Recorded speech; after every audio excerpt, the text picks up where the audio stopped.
Hello বন্ধুরা, আমি Pratap Majumdar, painter, founder and teacher of Ellora Art Academy. দিনের বেলার ছবি অর্থাৎ ডে মোডের ছবি তো আমরা প্রচুর এঁকেছি, কিন্তু আমাদের মেন সমস্যা যেটা হয় সেটা হচ্ছে রাত্রের ছবি আঁকার, অর্থাৎ নাইট মোডের ছবি আঁকার। তোমরা হয়তো ভাবছো, আরে রাত্রের ছবি, কিন্তু সামনে তো দীপাবলি, তাহলে দীপাবলির ছবির কি হলো?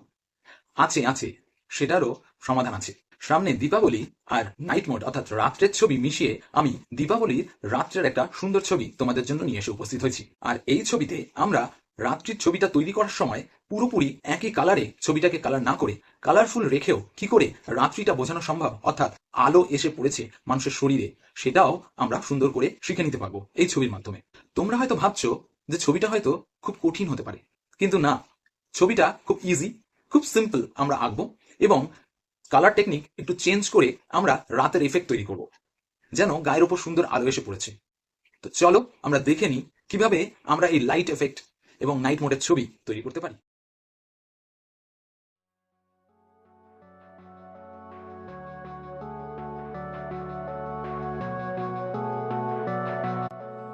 প্রথমে একটা হালকা আউটলাইন করে হিউম্যান ফিগারটা কোন জায়গায় হবে পৃষ্ঠার, সেটা আমরা ড্র করে নেব।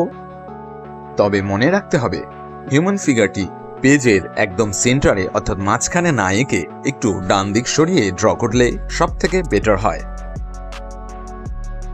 তোমরা এখনো যারা আর্ট উইথ এম প্রতাপ এই ইউটিউব চ্যানেলটিকে সাবস্ক্রাইব করোনি, তারা সাবস্ক্রাইব করে নিও আর লাইক, কমেন্ট, শেয়ারের মাধ্যমে অপরকে শেখার সুযোগ করে দিও।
এবারে ওপরে আকাশে সুন্দর কালারফুল সেল ব্লাস্ট হচ্ছে সেরকম একটা ফর্ম আমরা ড্রয়িং করব।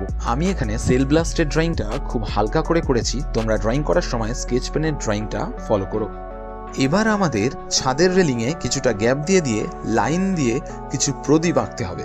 প্রদীপ আঁকার সময় এটা মনে রাখতে হবে প্রদীপগুলো যত কাছের দিকে এগিয়ে আসে ততই প্রদীপের সাইজগুলো ধীরে ধীরে বড় হবে।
এবার আমরা মিডিয়াম ইয়েলো কালারটিকে নিয়ে যেখানে প্রদীপের আলো পড়েছে বা যেখানে ঘরের ভেতর আলো জ্বলছে সেই জায়গাগুলো মিডিয়াম ইয়েলো কালার দিয়ে কালার করে নিতে হবে।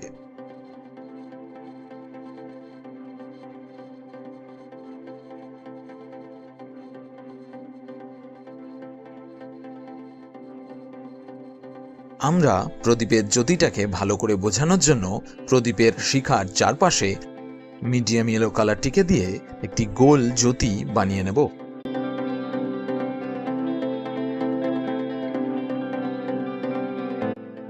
এইভাবে আমরা প্রত্যেকটা প্রদীপ কমপ্লিট করব।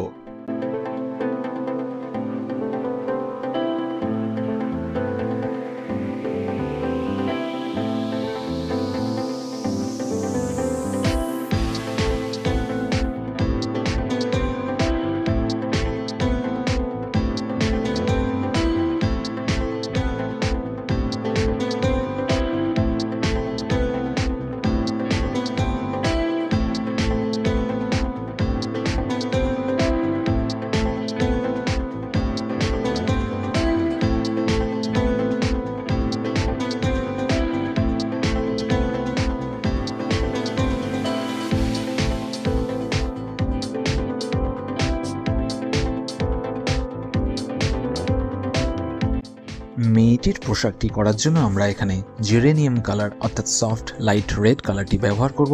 যাদের জেরেনিয়াম কালার নেই তারা প্রাইমারি রেড ব্যবহার করতে পারো।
বাজিটাকে কালারফুল করার জন্য আমরা বাজির ইয়েলো কালারের ওপরে ইমার্ল্ড গ্রিন কালার ব্যবহার করব এবং অপর বাজিটার ক্ষেত্রে আমরা ইয়েলো কালারের ওপরে জেরেনিয়াম কালার অর্থাৎ soft light red geranium red colour ব্যবহার করব।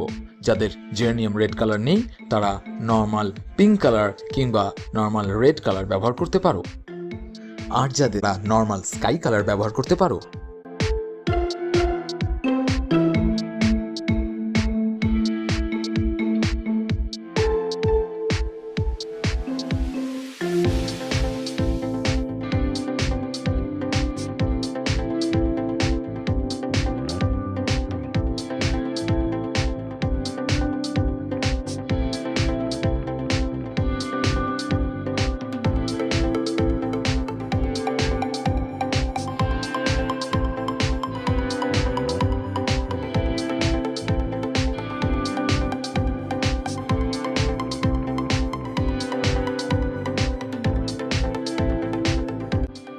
এখানে বাজিতে জেরেনিয়াম রেডটাকে পার্সিয়ান ব্লুর সঙ্গে মার্চ করার জন্য আমরা রোজ পিঙ্ক কালারটি ব্যবহার করব।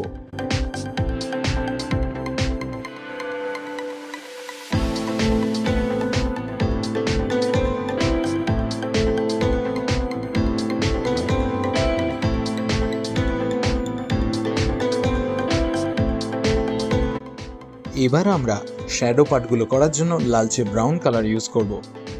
সমস্ত মুখ, হাত এবং পা লালচে ব্রাউন অর্থাৎ বানসানা কালার দিয়ে আমরা শ্যাডো করব।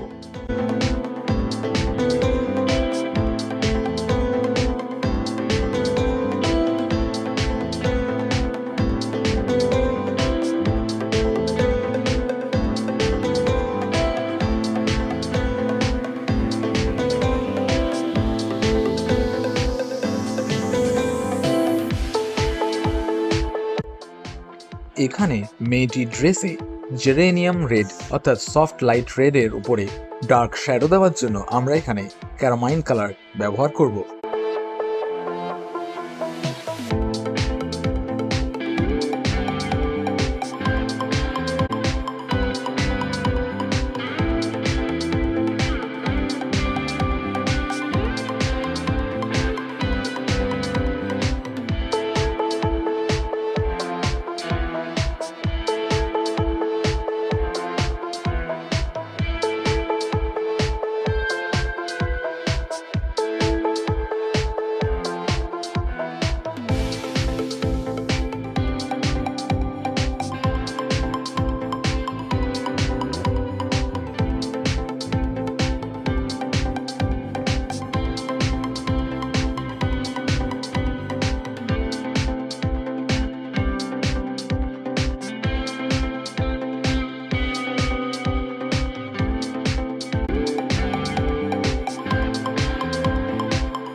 গাছের একেবারে তলার দিকে আরও ডেপথ বাড়াবার জন্য আমরা পার্সিয়ান ব্লু কালারটা দিয়ে শেড করব।